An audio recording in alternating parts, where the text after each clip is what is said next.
So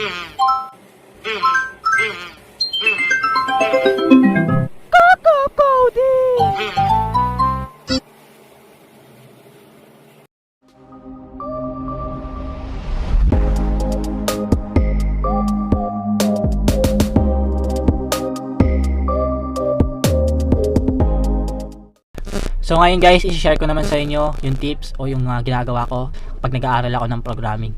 Una guys, kapag nag-aaral ako ng programming, and then be specific ng isang programming language, for example, Java. Ang ginagawa ko guys, kumukuha muna ako ng isang resources guys. So, isang buong libro na naglalaman ng lahat ng dapat matutunan sa Java guys. And then, binabasa ko muna lahat yon, as in binabasa mo lang. Ngayon, ano bang dahilan kung bakit binabasa ko lang muna yon? Kasi binabasa mo yung lahat para malaman mo na itong bagay na to o itong function na to o itong keyword na to ay nag-i-exist. For example kasi, mamaya maintindihan nyo. Kaya binabasa ko muna lahat.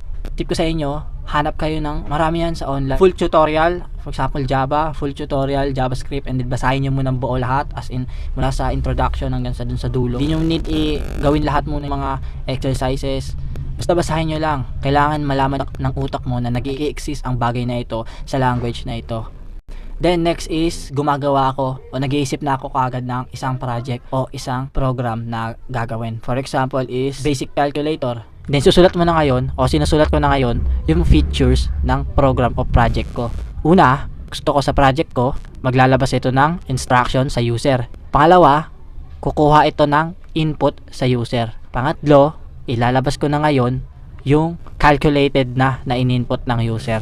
So yun guys, una mong gagawin dun, for example, sa kasagsagan ng paggawa ng program mo, mapapaisip ka, paano nga ba maglabas ng for example, string o statement o salita, sentence sa program. And then, doon napapasok yung kung bakit mo binasa ng buo yung isang programming language. Then maaalala mo na, ito yun nabasa ko to ito yung gagamitin kapag kapag maglalabas ng isang sentence o string And then, ayun na, boom, madadalian ka na.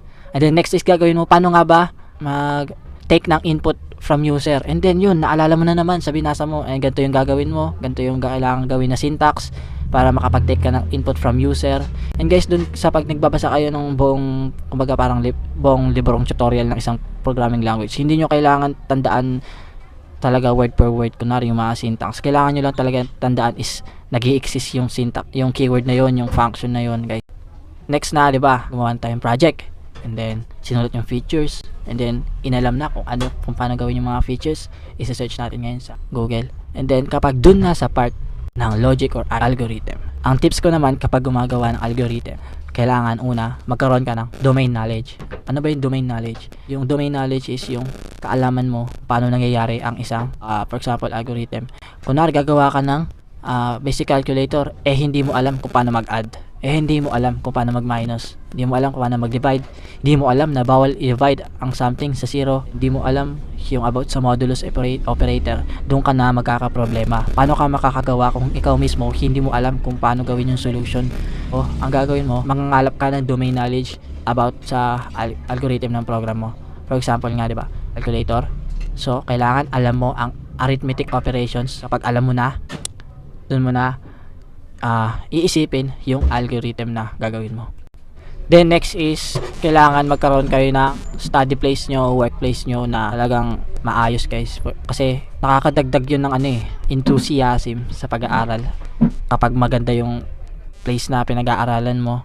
For example, sa isang kumpanya guys, mas nabuboost o mas tumataas yung productivity ng isang empleyado kapag maganda yung opisina niya. Ganun lang din yung guys kapag nag-aaral. So kayo, gawan nyo ng paraan, magkaroon kayo ng table man lang, kaya ng lamp. For example, dito sa ginawa ko, yan talaga ako ni Lord na mga gamit para makapag-aral and then makagawa ng videos na gano'n. So, salamat Lord. Hindi salamat Shopee. Next is time management guys. Kailangan talaga mag-allot kayo ng specific na time para sa pag-aaral nyo. For example, kung anong tawag yun? For example, workaholic. Kapag mag-aaral ka, studyholic.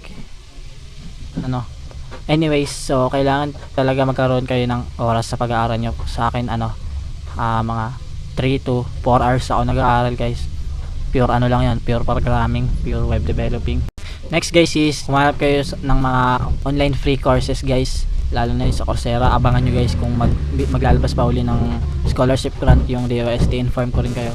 And then guys, marami yan sa Facebook, yung mga developers groups, maraming mga online free courses dyan, pwede nyong i-take, tapos magkakaroon kayo ng certificates guys.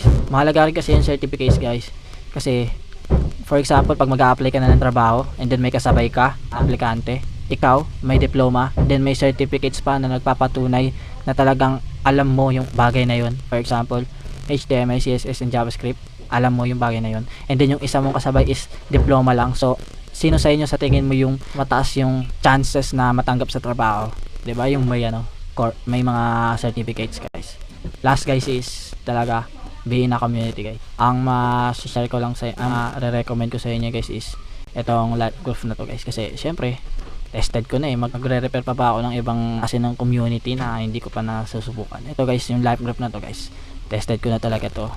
Ilang taon na ako rito at sobrang laki ng pinagbago, sobrang laki ng naidulot o nabago sa akin guys, simula nung sumama ako rito sa live group na to guys. On the word itself, live group, usapang buhay, usapang paano maisang buhay ng isa. Pag nararamdaman namin na yung isa depressed na, for example, sa kung ano mang mga bagay na kinadedepressan nila guys, andun kami para sa isa't isa, para tapikin, batukan, tapikin, tapos kausapin, ano bang problema, ganon. And then, syempre, yung attitude mo, mabibuild din ng maayos sa live group na to.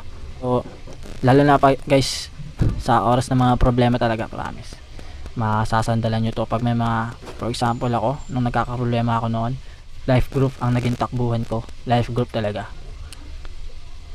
So guys, kung meron sa inyo na interested din na, just hit me guys, just PM me. PM nyo lang ako kung interested ba kayo. Sabihin nyo lang, quiz, interested ako sa live group quiz. So guys, dito na nagtatapos tong video na to guys.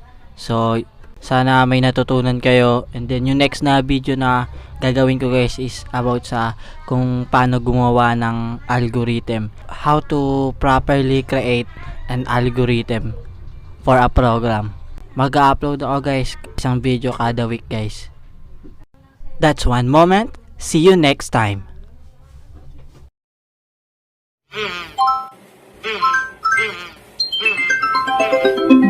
Coco Cody!